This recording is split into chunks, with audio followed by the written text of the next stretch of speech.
Hello, hello, welcome. Welcome, everyone. Gonna let everyone get logged in and then we'll get started in just a moment. If you are logging in, feel free to drop in the chat where you're tuning in from and say hello. And we'll get started in just a minute. Just want to give everyone a chance to get logged in and then we will get going. Hello from New Jersey. Hi, Terry. Thanks for being here. Phoebe, hello. Oh, my friend Phoebe's on. Always amazing. Alexandra, hello from Boston. All right. I think we are ready to get started. Okay. Thank you so much for joining us this evening. We are here to talk about this beautiful book, Simple Pasta by Odette Williams, and Aran Goyoaga is here as well. So we're going to have a wonderful conversation. We're very excited. Thank you so much for joining us this evening. I'll introduce myself briefly. I'm Zoe Friesen. I'm the events manager here at Booklarder. We are a community cookbook store located in Seattle, Washington. We sell 100% cookbooks and food writing, and we love our cookbooks. So if you've tuned in, you have come to the right place. Okay, let's see. We've been doing a lot more virtual events over the last few years, as you can imagine. And though we are starting to bring back our in-person events, we're so happy that we can also still do these virtual events where we can connect with authors from all over, just like today when we're talking to Odette from all the way on the other coast. So we're very excited that we can still connect with authors from all over and of course our audience from all over as well. Just a few quick notes before we get going. The talk will be recorded and it will be posted up on our YouTube channel within about 48 hours. So if you end up having to jump off early and you want to catch the end, you can do that, or you can always rewatch it while you're hand rolling your pasta or send it to a friend or anything like that. I do have the live transcript turned on this evening, so if you'd like to turn that off or turn that on, you can do that on the bottom of your screen under the More option.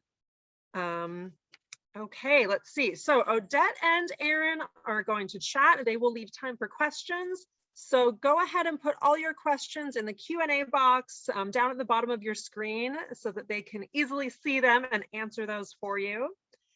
You can support the talk by purchasing a copy of Simple Pasta from Booklarder, and thank you to those that have done so already.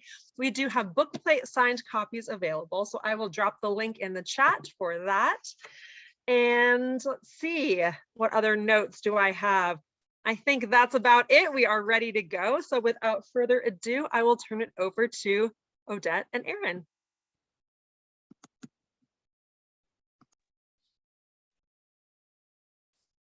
Hi. Hello. Good to see you. Oh, it's so good to see you. Congratulations. Thank you. I wish I was there in the same room as you. I know. Last time when Simple Cake came out, we were together at Booklarder celebrating. Yeah, that's right. It feels like not that long ago. Yeah. And then you moved to the West Coast, and then now you're back on the East Coast. Yeah. Yeah. Simple Cake, you made it in the East Coast. Yeah. Yeah. Made it in the East Coast, and then this one was really birthed on the West Coast. So, and now you're back. And now I'm back on the East Coast. It's and thank you everybody for joining us. It's weird not seeing people's faces, but we're so excited that you're here. And when I opened the book and you say Simple Pasta is a book of appetite and desire, it is like, I feel like it's like really setting you up for what this is. With later you talk about channeling la dolce vita and all of that. And do you want to read a little introduction? It's so good. I love it so much. Sure, I'll read it for you guys. So it's on one of the opening pages of the book, and I say, Simple Pasta is a book of appetite and desire, of unpreened, simple, tasty recipes that you'll happily return to again and again. Along with the classics that we all crave, I'm talking to you, cacio e pepe and carbonara, I'll also share new favorites to add to your repertoire. Consider these seasonal blackboard menus. Pasta is a star, but I've got the support acts: starters, salads, booze, and of course, dessert, so you can put a killer meal together. There's nothing a home cook can't successfully pull off. And yes, I'm going to convince you to make your own pasta. If you don't have the energy for the fresh stuff, I get it. You can always use dried pasta. Either way, pasta is primal. It's flour, water, and joy. Everyone loves it. So put the music on, call your people, and let's roll. It's so good. Why do you think pasta makes people so happy? Oh, you know, it's kind of baffling, really, isn't it? Is it like there's this one food that, and the way I kind of describe it is, it's just never let me down. It's just always given me joy and pleasure, kind of no matter what age I've been. And that's the other interesting part, is since I was a small girl to now a woman like in her mid-40s, if anything, it's just increased now that I've unlocked making fresh pasta. And I think that was like one of the things when I realized like I had something to teach is, you know, because I say in the intro that I'd like come to the altar of pasta, you know, like 5 nights a week, pretty much most of my life, but never made the fresh stuff. And I'm like, I'm a pretty good cook. And I thought, hang on a second, if I hadn't have done this till I was in my 40, you know, until I was 40, and then I'm not alone, you know, and so I kind of like describe it a bit like gardening. It's like one of those things, and you would know this is like with all the baking and the bread making, and when you do something with your hands, it gets you out of your head and is just good for you. And I don't know why, but I do think you, with cooking or baking, you see the fruits of your labor, you know? Yeah, there's 2 parts of it. There's like, I mean, you can buy pasta in the store and then you make a delicious meal and it's delicious. But the part of actually making the pasta is like a whole other part of your brain. Like what you were saying, it really is like a therapeutic part of it. And then the more like you start getting obsessed with the shapes, right? So how did you arrive at, did you decide, I mean, simple cake and simple pasta kind of makes sense to me in some way. And I know they're not. I love that. I love that. I know they're not the same subject, and even the flavor, you know, like different. The other one was like really playful and had kind of an innocence to it, and this one feels very sexy to me. This book feels very sexy. Is that? Do you think that's is that a right? Yeah, I think it's really like sultry in some ways, and I think also the photography has something to do with it. But so how did you decide? Yeah, I mean, I love that you're seeing all of that, because I think that that's a really accurate description about when I wrote Simple Cake. Well, first I'll start with here's where I think they're similar. I think what I realized I love doing is trying to make the seemingly complicated simple. So I heard a lot of people say, oh, I'm not a baker. And I was like, well, yes, you are. And then I hear people say, oh, I don't make my own pasta. And I'm like, well, yes, you can. So there's that through line. But when I wrote Simple Cake, I had I had small kids. I was very much in a phase in my life where I was mothering, and it was really not about me in any way. It was largely about my family and raising small kids and things that would help me get through the day with them and celebrating like small everyday milestones. And then when I wrote this book, my kids were older I was in a different phase where all of a sudden, like my life got somehow a little bit more weaved into the fabric of my everyday. And I found these like old photos of Marilyn Monroe and Arthur Miller, and like a lot of these Magnum photographers, black and white photos, and something just really spoke to me in them, because there's this scene where they were having dinner with another couple in a hotel room, and they really spoke to me, because even though the table was set and they were having wine and they were eating food, Marilyn was in this like black off the shoulder dress and her hair was just tousled, and she's kind of like just falling into her arm, and they're clearly like deep in conversation. And it was around the time when we were, there was a lot of conversation around the election, and I was having these kind of conversations, deep conversations around dining room tables, very adult conversations. And I became just really intrigued by, rather than the perfect tablescape and laying everything out, I was more interested in like the conversation that food facilitates, and shooting it through that lens, and with a little bit of that old-timey glamour that you see also in the Italian images from the dolce vita, in the 50s and 60s. And then of course COVID happened, and we stopped having all dinner parties, and we were new in San Francisco, and so then I craved La Dolce Vita even more. Then I was like, give it to me like full time, all day, every day. I want martinis, pasta, dinner parties. And I just think the fact that I couldn't have it when I was writing the book made me just channel it into like, because I realized like they're my happy place. Like when I have people over, or I'm cooking for people, or, having big dinner parties or small dinner parties, like that's when my worries kind of disappear and I feel very at peace. I'm very happy.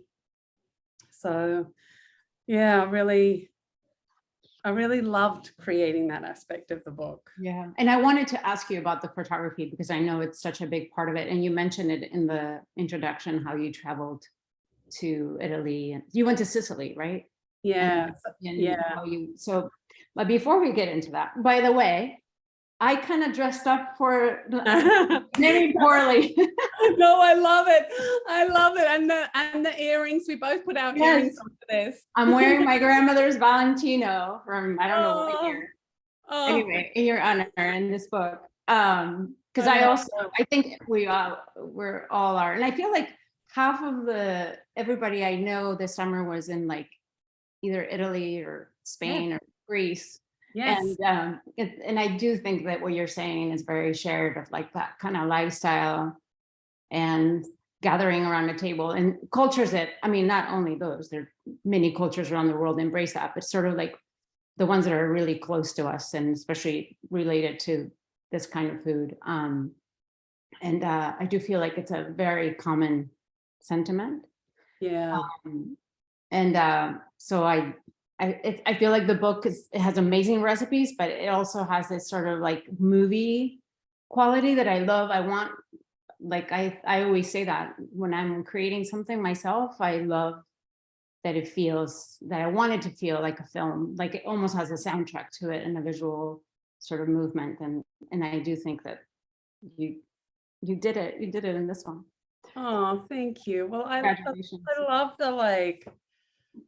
I really love that aspect of cookbooks, and it's so evident in your work too, that it's so much more than, when I look at your books, it's so much more than, a photo of a recipe. Like it's a narrative that's weaved through from beginning to end, with a lot of like feeling about, like where we're at in life on certain days, and I think that that's like I'm always in pursuit, because I used to be an actor once upon a time and studied in the theater. And so I'm always like curious about the why, or how does this work in someone's life, you know, and when are they coming to this, and how's it going to help, or how am I going to motivate them to tackle it, you know. And I was really lucky to work with an amazing team, like that I had loved their work in Nicole and Michael, and the Grade and Harriet, Canadian couple, and they worked together. And I'd always admired their work, and we'd worked before briefly once, and yeah, and we shot half the book in Fire Island, and then half the book we went to Sicily, and we got an Airbnb, and we all stayed in this Airbnb, and we shot for the week. And it was truly like one of the most like fabulous experiences ever. And the thing was, Nicole and Michael kept saying to me, you know, that's in Fire Island. That's my daughter Opal. God love her. They were like, well, you know, Odette, we'd shoot all of the book in Italy if you wanted to. And we were still kind of not out of COVID. And I was just like too nervous to, you know, there's Fire Island. Yeah. Oh my goodness. This book will make you want to go and get a fabulous hat next summer. It's just like there's such a good mix of like really like educational or more technical images, but then this, and even those are really evocative, but then there's all the other ones that are so like movie like. I just, it's so good. Yeah. But anyway, also let's get to the pasta techniques. Yeah. Because so what is if someone who has never made pasta, like you had never made fresh pasta before, what are the things, how do you set up somebody to be successful? And what did you learn in the process? What did you learn about pasta making, or like the things that are really useful to you now that you share with other people? Well, the way, guys, that I structured it is a bit like Simple Cake, how I had the 10 cakes, 15 toppings, and then you can mix and match, and there's all these different possibilities you can do.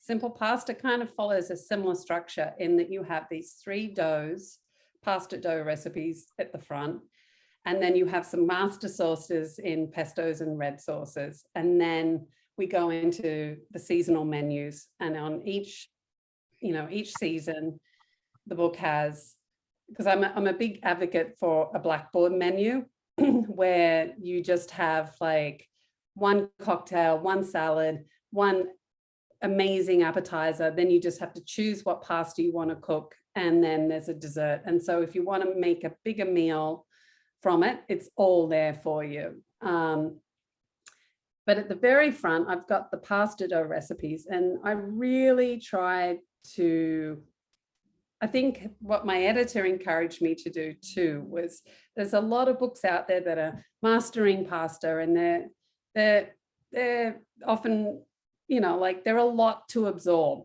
as a beginner. And so we wanted this book to be like a gateway, and that if you wanted to learn more, then there's other books out there that can take you even deeper. So there's a lot of things a lot of shapes, for instance, that I just didn't include because I thought this is too hard. I'm asking too much of you. So the first pasta that I encourage everyone to make is the potato gnocchi, because with gnocchi, you don't need any equipment. And I know that that can start by just like putting people off, is that, oh, I don't have a hand crank machine.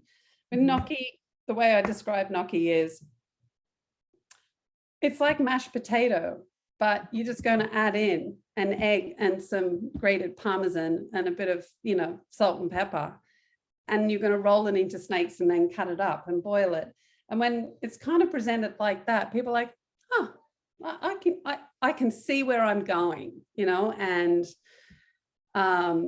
So I say to people to start with the gnocchi, and also too, because once you make your own potato gnocchi, it's really hard to go back to the store-bought stuff because they're night and day. Like the texture is just so sublime. And then for the egg dough, which is really what everyone's coming for, the egg dough is like, I describe it's like the Rolls Royce. It's like I do recommend getting a hand crank machine or borrowing a friend's hand crank machine if you just want to try it on, you know, and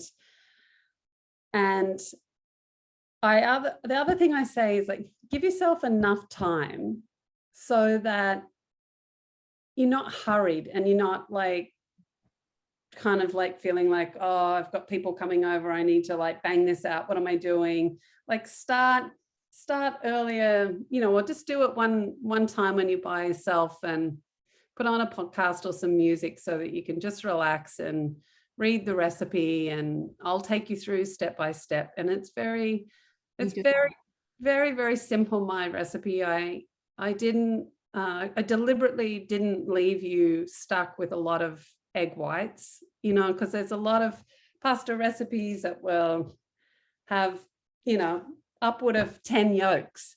But for the home cook, I really just wanted to be very kind of efficient with what you needed. And so, you know, you can do it the old-fashioned way. You can create a well and put your eggs in there, and you use a fork and gradually bring it together. You can do it in a mixing bowl as another way. And it honestly is a lot less work really, and a lot less messier. And really, to give you like a goalpost, I say, like, we all know what Play-Doh feels like nice fresh Play-Doh. That's what we're going for. And so with pasta dough, all you need to know is there's no right or wrong. It's anything can be adjusted. So if it's a bit dry, you add a teaspoon or two more of water. If it's a bit wet, you just sprinkle on a little bit more flour. And once you get to that Play-Doh consistency, then the other major part is that you just want to keep that dough wrapped up so it doesn't dry out, so that you can feed it through the machine. And then the other part that I just recommend is just start with smaller pieces of dough to begin with. And then as you get more experienced, you can quite confidently work with larger sheets. And then if you really get the bug, I highly recommend getting the KitchenAid pasta rolling attachment, because it's a total game changer with how quickly you can roll pasta. I have one, and I actually have never used it. I always use the Mercado one, the hand cranked one. I became really addicted to because I was making so much pasta in the recipe. Is it really wide? Is it the same width as the Mercados, or? Yeah, it's a similar, you know, look, if it's not exactly the same, it's within a very, you know, very close measurement of it. And I highly recommend getting the fettuccine one too, because they often are sold, you know, together as a set. But I then make my dough in the KitchenAid mixing bowl. I pull it out, I knead it, and then I just roll through the machine. So it's very efficient. Do you ever use a food processor to make your dough?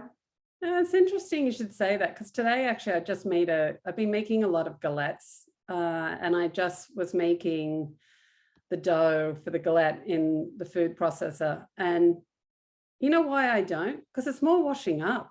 Yeah. That's a good reason. I'm just lazy. I'm like, oh gosh, you know, like all these bits and pieces. Yeah, I've never actually made it in the food processor either, but I do see, I was recently back home in Spain, and I was watching a French cooking show, and they were making pasta in the food processor, and I thought, well, maybe I should try that next time. But my other question is, do you find a difference in the dough, how it rolls if you use more? I know you decided to use more whole eggs for efficiency and, you know, kind of practicality purposes, but do you find that it's a little bit more tender, or when you use more yolks than? Yeah, because you're adding more fat when you add more yolks versus the white. But I also found for beginners, I think it's a harder dough to kind of work with sometimes when you've got like a slightly wetter dough or more fat in that dough. I think the ratio that I got to in the end felt like this is really manageable to roll and kind of shape and work with. Whereas like, I think when you really get up there in the egg yolks with pasta dough, I think you need help, especially on certain shapes. It can take a little bit more experience to work with, like the right time that the dough is, dry enough to shape or wet enough to shape. Just like more feel, like you got to have a little bit more understanding of the feeling, or sort of that kind of instinct for it, maybe. Yeah, but did you ever try to roll it by hand? Like when actually, I have a really big, beautiful board and a matrello, which is the big, long rolling pin. And I did do some lessons with an Italian woman, and I loved it because it's just it's like a life skill. It's like one of those things that, I mean, to get to what those massive sheets of dough that you see, like the Italian women rolling, it's a real art. It's like truly phenomenal to watch them, especially when they're doing it at like such a fast speed. And I can roll, I would say I can roll pretty well, but it just takes longer. It just takes longer. And I figured also I do write about how you can do it in the book, guys, if you do want to tackle it. And honestly, if you wanted to, in a real pinch, you could just make the dough, cut it up into smaller pieces and use a rolling pin and just roll smaller little rounds and then work with them, and maybe just make like, like cut it into fettuccine or something like that.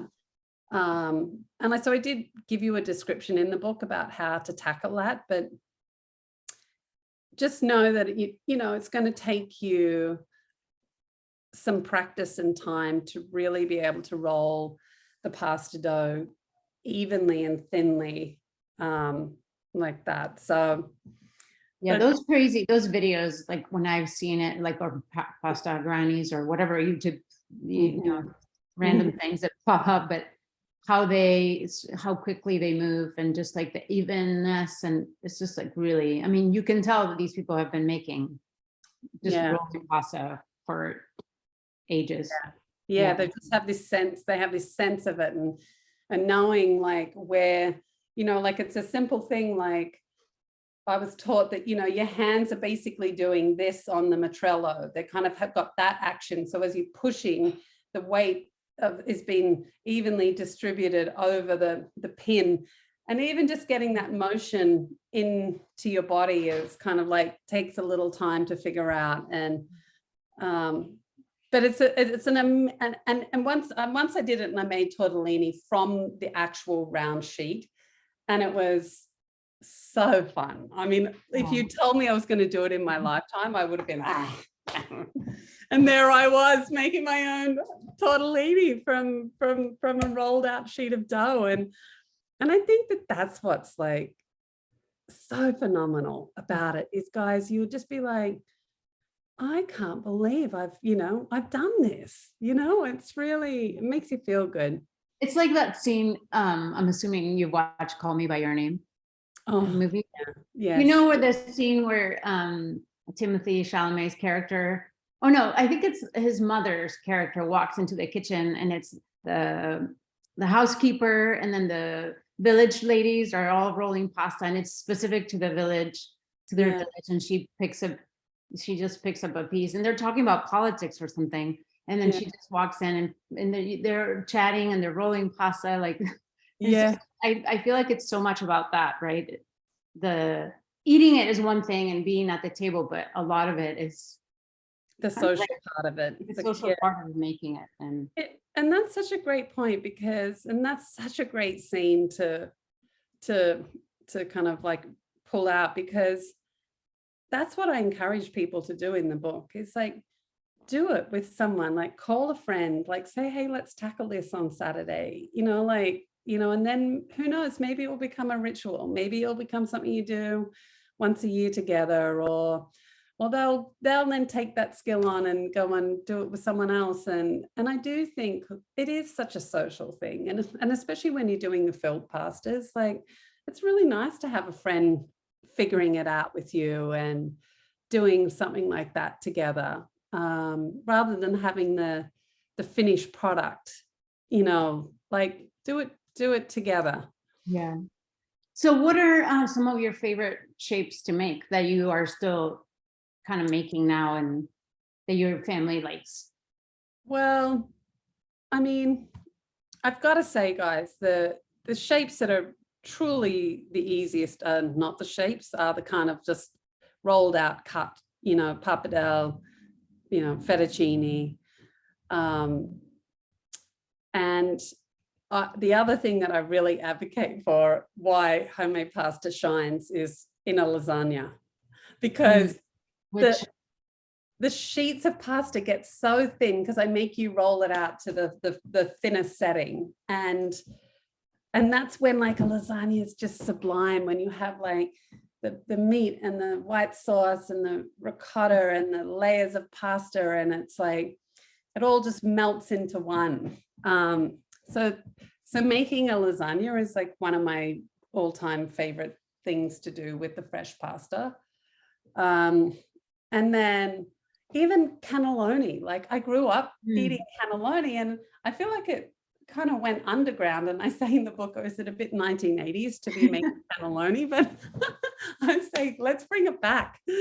And then I think, and that's why I think that's almost the order I think you should follow, is cut some fettuccine, maybe make some pappardelle, then maybe go towards a lasagna. And then you'll really have a sense of the dough and how it rolls and how it feels. And then I would say, start with a pansoti, or, just any kind of simple shape where you're basically cutting a square or a circle and folding it on itself with a little bit of the filling, because then you'll get a sense of like, oh, I really only need like half a teaspoon. And how you pinch it and how it stays and how thin you have to pinch it together, right? Yeah, you'll get a sense of all of that and the feeling. And I always like recommend like working one sheet at a time so that the dough doesn't dry out. And then you'll realize, oh, okay, yeah, then I'll do this. And, and I mean, the other one that's just mind blowing, and still is the fact that I can make my own tortellini. I'm like, like, how awesome is that? I mean, it's truly like, and that's the one to call your friend on. Are you still making it? Yeah, I mean, like I sometimes don't do the brodo. Sometimes I'll just do it in like a butter sage sauce, like, and kind of cheat with the time a little bit there. But it's pretty special. It's pretty special. So, but then honestly too, guys, I just want you to know that in the book, you don't have to make fresh pasta too. Like I don't want you to feel like, oh, I have to make fresh pasta. I'm going to convince you, but on those nights when, and we all have them, of the grind of the weeknight meal where we're like, oh, another meal. Like there's some really simple pastas in there, like me just teaching you how to execute carbonara really well, or there's a red sauce in there, the luxurious pomodoro, that comes together in like 15-20 minutes. You think it'd been simmering for hours, and it coats a pound of pasta, whatever shape you want to buy. So there's some really just like hardworking, easy recipes in there for those weeknights when you come home and you just want flavor and something tasty but without the work. Yeah, and you list the head notes or above the ingredients, you mention whether you recommend using fresh pasta or dry store-bought pasta. So so yeah, there's so many recipes that are just packaged pasta that Yeah. are there brands that I don't know if you like talking about. Yeah, I put some brands in the back there. But yeah, look, here's the great thing about pasta, honestly, and dried pasta is you really can't go wrong. You know, like there's a lot of new brands on the market, is what I've noticed, is that I think that we're kind of having this like renaissance of boutique pasta shapes and brands that we've not really had on the market before. And I kind of point some of them out, not so much more about the brands, but the shapes. Like I'd never really had casarecce growing up, and it's like a short, twisted shape. And even trophy was never around when I was a kid. And that's that's a shorter, smaller, tighter twist of one. And that goes so well with pesto. And just little shapes like that, I've kind of made recommendations through the book of like what you might want to try. Or, you know, even ditalini is, you know, sometimes hard to get, funnily enough, I find. But when I can, I always just stock up on it. So is that now like your new thing when you travel and you see different pastas, you bring them home and sort of like research? Yeah, I mean, Like a little fetish of yours now. totally. I know we don't have a ton of time, but I wanted to, you were talking about the lasagna and you have 2 lasagnas in the book. One is kind of classic bolognese, but you say there's a heated argument, or I don't know, I made that note, maybe it's in my head, of whether to use bechamel or ricotta and with a meat lasagna, and you actually use both, and you use vinegar. Yeah. So tell us a little bit about your lasagna Well, file and how you came to it. I was chasing a memory of like the best lasagnas I've had in my life. And the best lasagnas have always had the layers and layers of pasta that just melt in your mouth, that are so thin that there's not really like, oh, here's the meat layer, here's the pasta layer, here's the white sauce. It's kind of just one.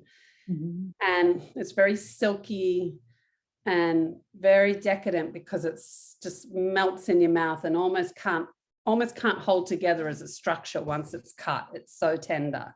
And then also too, I really like my bolognese to have a lot of kind of like white sauce and ricotta and less meat, you know, so that balance is, I don't like anything chunky in my lasagna. I want it just like this, you know, very seamless kind of experience. And then also too, I think when I think back to like a lot of even the bologneses that I had, and I don't know whether it was because maybe the tomatoes were really ripe when they were made and they were just, you know, just so bang on the money. But I felt like there was this acidity there, this kind of tang, and subtle, but there. And so that's why I put in the Sorry, my Alexa, stop. Alexa's like, I've got a question about that lasagna. First of all. Sorry.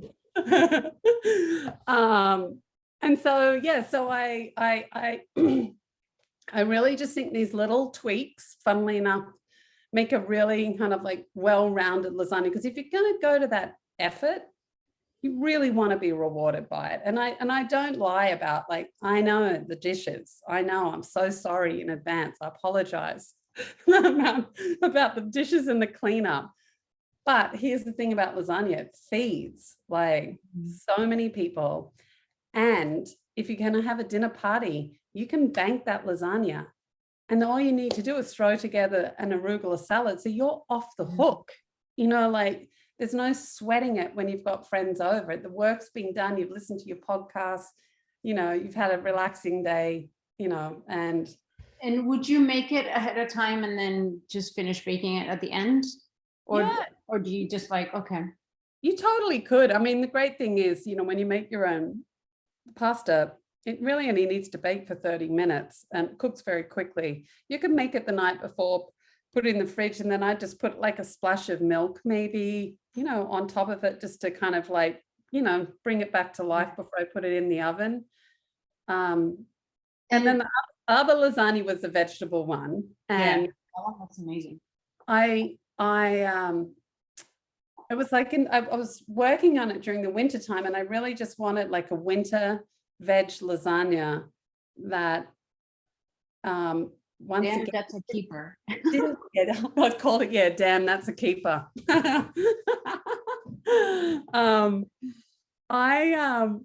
Once again, guys, I just didn't want any of the chunks. I mean, I think back to like, I'm going to say it was the 1990s where those lasagnas were just full of like, like chunks of like cauliflower, and, you know, it was kind of like, wow.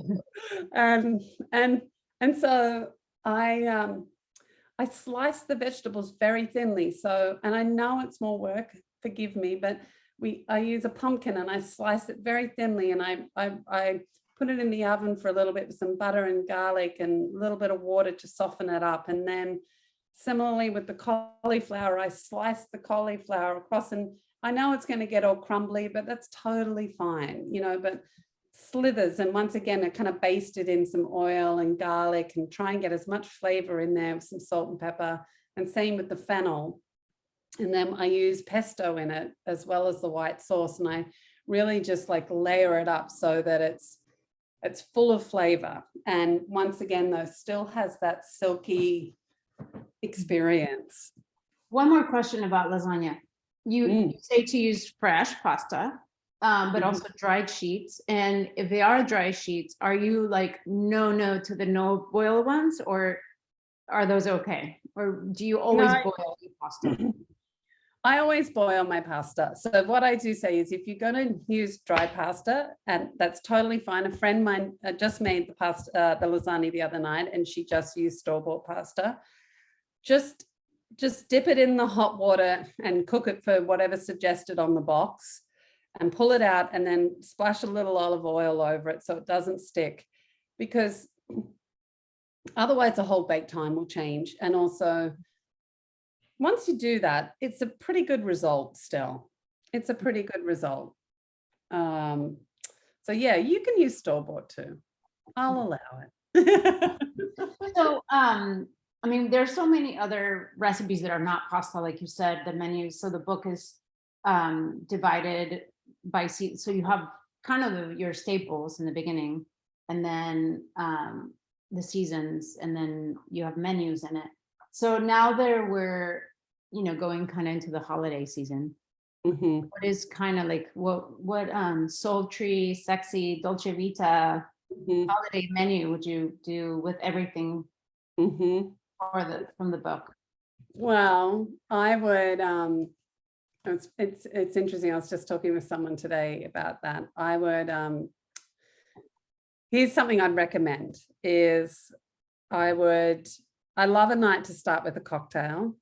I just think it really gives a night an engine, and it's a real treat for anyone, I think, when you come over and someone offers you a cocktail. I don't know what it is, but I think once again, it's that little old-timey thing that I'm just really enjoying right now. I became like obsessed with champagne coupes as well. And in the book, in COVID, I was like making a Prosecco tower for one.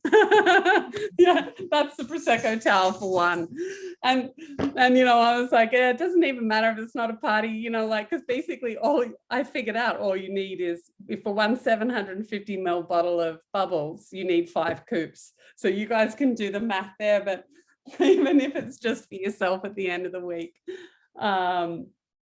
So, I mean, you could just serve some bubbles if you don't want to make a cocktail, and that could be still just as lovely.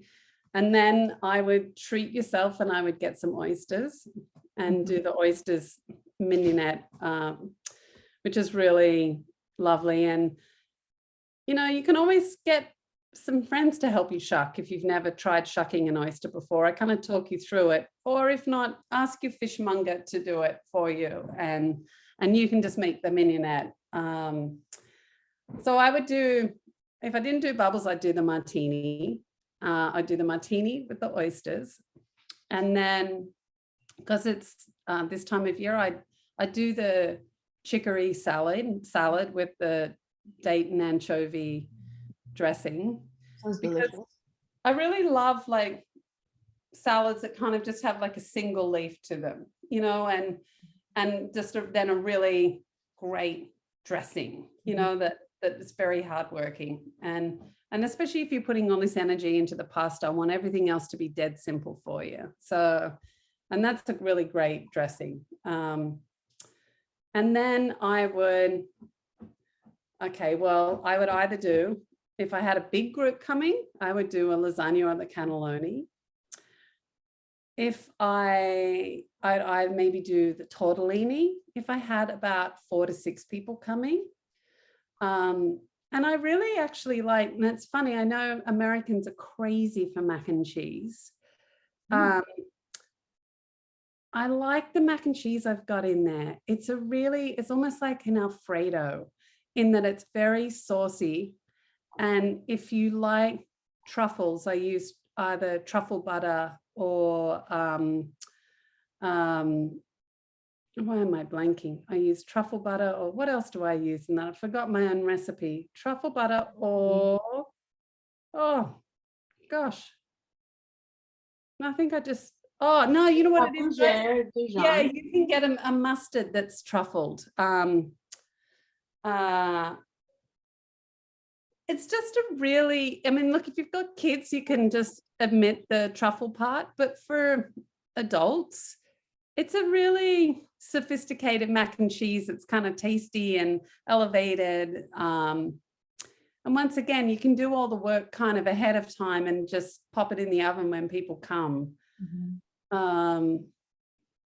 I'm trying to think what else I would do. I really like the idea of champagne, oysters, and lasagna, or cannelloni. Cannelloni also even feels a little bit more like, I don't know, like you were saying, a little old-fashioned-y. So it's like it kind of goes with the. I can totally see that, even like a New Year's party. Yeah, totally. It's like we shot the cannelloni with the martini as well in that shot. And I loved that kind of idea of it. It reminded me of the Italian restaurants that I was so nostalgic for from my childhood, which I talk about in the book, where we'd go and there was something kind of a little, you know, I was like kind of chasing that feeling of like, you know, yeah, let's have some cannelloni with a martini, you know, and let's bring back tablecloths. Yeah. Lazy tablecloth. All right, we need to open some time for questions. Let's see. Terry says, I went to a cooking school in Sicily this summer and they taught us to make cavatelli using a cavatelli board. Do you have any experience with using this tool? My grandmother just used a fork. Yeah, in the book, I give you a recipe for semolina dough, which then you can make cavatelli or orecchiette. Look, the thing with cavatelli is you don't even really need the fork. You can just use your fingers and a wooden board. So there's lots of ways you can come at it, but actually the biggest tip I have for you guys is go on eBay or Etsy and look for this cavatelli maker, and it's called like the one that you wrote about it in the book. Yeah. Yeah. I think the brand might be Ebo, EEBOY, or it's close to that. I've written about it in the book, and it's like a pasta attachment. It clips on to the side, and then you roll the dough into snakes, and then you feed the snake through, and it spits out cavatelli. And if you ever want to gift someone a great gift, like give them one of those. It's the most charming thing you'll ever use for cavatelli.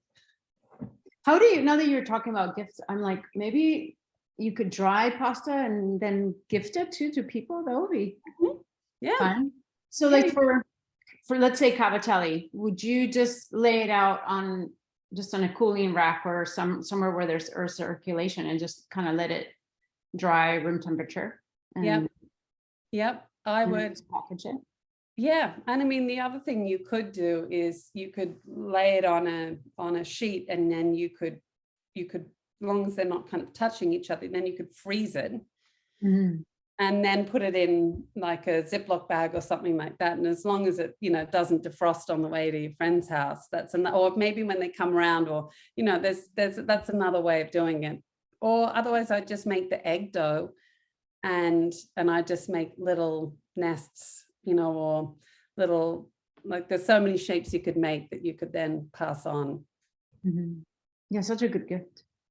Yeah. Okay, next question. Jane says, I am vegetarian. Are your recipes easy to adapt?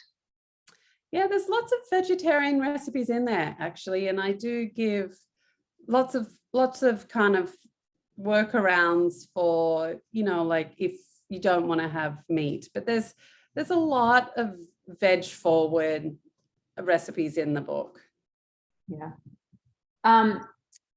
Also, great conversation, Odette. When double zero flour is not available, what is the best second option you recommend? That's a good question. Yeah, that is a great question. I would say that if you can't get 0-0, just use all-purpose flour in a pinch. I mean, because it'll work. It'll still work, and you'll be fine, and it'll be just fine. And then another question from Mary Alice. Do you recommend getting all the attachments for the KitchenAid pasta maker? I have only the main one that doesn't make cuts. Do you find that you use all 3 of the attachments? I think there are 3, she says. That's a really good question. You know what one I never use? The spaghetti one. I just like, I find that I find my dog's like, my dog's pouring me here, guys. He's like, I'll have the pasta. I never use the spaghetti one, and I use the fettuccine one quite a bit. But like if I had to just choose one, guys, I would just take the flat roller, because you can always cut the noodles very easily with a knife. Mm-hmm. What other, there was another question, and I'm sorry, I skipped it. It was about what is your favorite regional pasta? Oh, Now if it's a shape or pasta. But.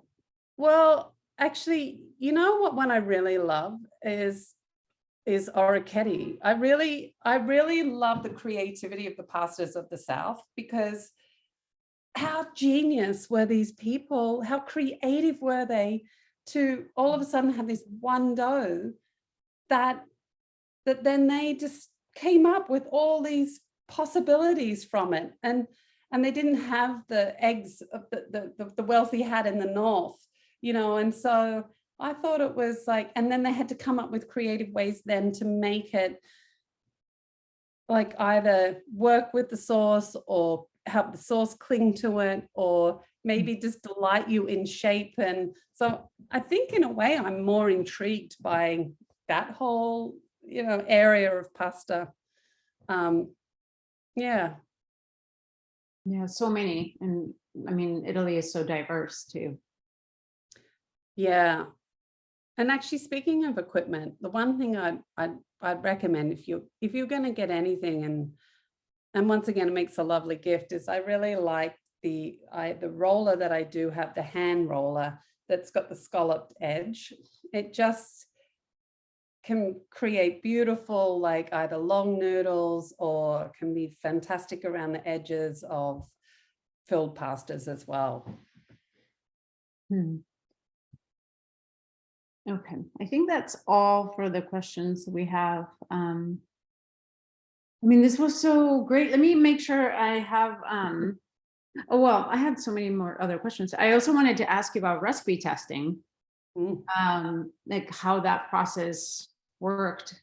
Did you have just like different people testing recipes for you, and just kind of gathering like how the difficulties that maybe some people face, and that kind of informs how you write the recipe? Because I feel like so much of pasta making is it's how these men and women, mostly women, when they make pasta, it's so much about feel, and how do you write about that? Like, how do you actually convey that, right? So I feel like the feedback that you get from recipe testers is probably really useful for your own writing.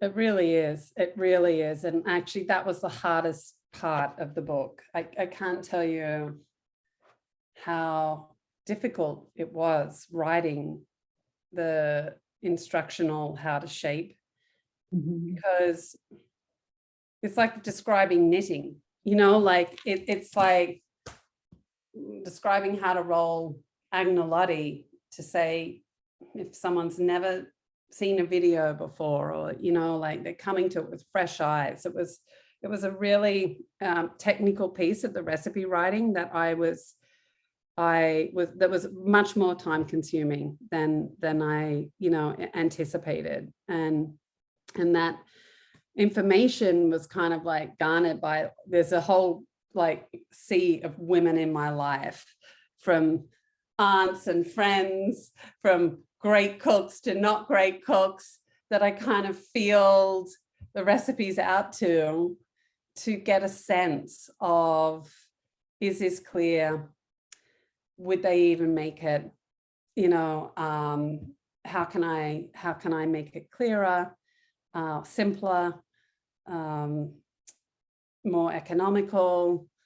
And I'm just very fortunate that I have this group of women that are all very opinionated and not afraid to tell me what's what. I mean, it's so important. I think that makes one's work, that's what makes a book really just like honed, is when you have those little things and that feedback that you can include it. 100%. Well, thank you so much, both of you. I have one question before we finish up for you, Odette. Do you have a favorite non-pasta recipe in the book? Oh, that's Sophie's choice. There's a lot of good ones. Well, all right, I'm going to go with a dessert. Ooh. Yeah, we didn't talk about dessert. I'm going to go with the sesame and honey panna cotta. Oh my gosh. It is. There recently was a dinner that Gorgeous. Ignacio Matos did, and he cooked from the book, and I hadn't had it in a while, and I sat down, I ate it, and I thought, that's a really good panna cotta. I love that. When you eat your own recipe and you're like, wow, that's really great. Yeah, when someone else cooks your food and you actually taste it, and you taste it in a different way. Love So that. it's really like, I was like, that's a really good dessert. And then the other good thing about it is, once again, you can make that the day before, and it can be kind of done, and banked, and so you're off the hook on the night when friends come over. So that's another great dinner party dessert. I love that. Yeah, something cool at the end of all that hot, Absolutely. I love that. Wonderful. Well, thank you so much for being here, Odette and Aran. This was a wonderful talk, as always. So wonderful to see both of you. And thank you so much, everyone, for tuning in. Congratulations. It's such a beautiful book, Odette. I cannot wait to cook from it. Oh, thank you guys so much. Thank you so much. It means so much to me that we were able to do this. I'm really touched. I wish I could be there in person. Well, as I was saying before we went live, next book we'll have you here in person. So looking forward to that. Oh, thank you so much. And thank you to everyone for joining. I'm really touched. Thank you so much. Absolutely. Have a great night, everyone. We'll see you soon. Thank you. Bye.